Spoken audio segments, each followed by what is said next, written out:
They range in age from 25 to 45 and come from both the city of Baltimore and its surrounding counties. The most serious charges filed against 45-year-old Caesar Goodson, the driver of the police transport wagon, where Freddie Gray was loaded head first, hog-tied on his belly, unsecured, so his body could slide uncontrolled forward into the steel walls.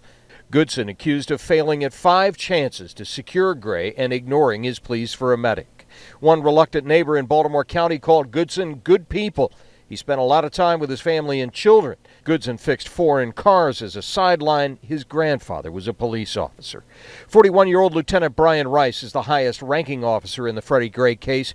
Rice once rescued a toddler from a burning home, but in 2012, authorities in Carroll County, Maryland, seized his guns and took him to a hospital for an evaluation after a girlfriend reported he made disturbing statements.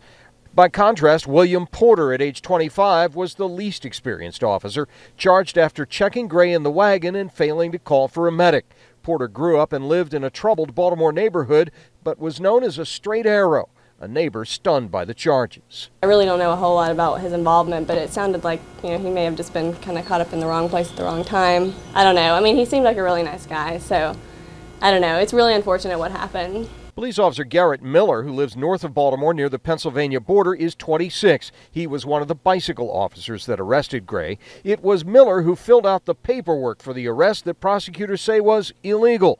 Miller claiming Gray was carrying a switchblade. Prosecutors say the knife was a perfectly legal folding blade, and there was no probable cause for Gray's arrest in the first place. No crime had been committed by Mr. Gray. Edward Nero, age 29, was the other bicycle officer, a New Jersey native and former volunteer firefighter there. The resident of Bel Air, Maryland, held Gray down while waiting for the transport van.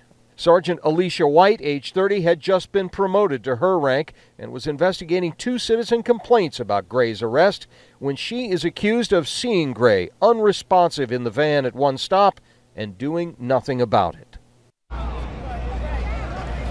All of the officers have already posted bails of between $250,000 and $350,000. All of them are free on those bails, awaiting their upcoming court dates.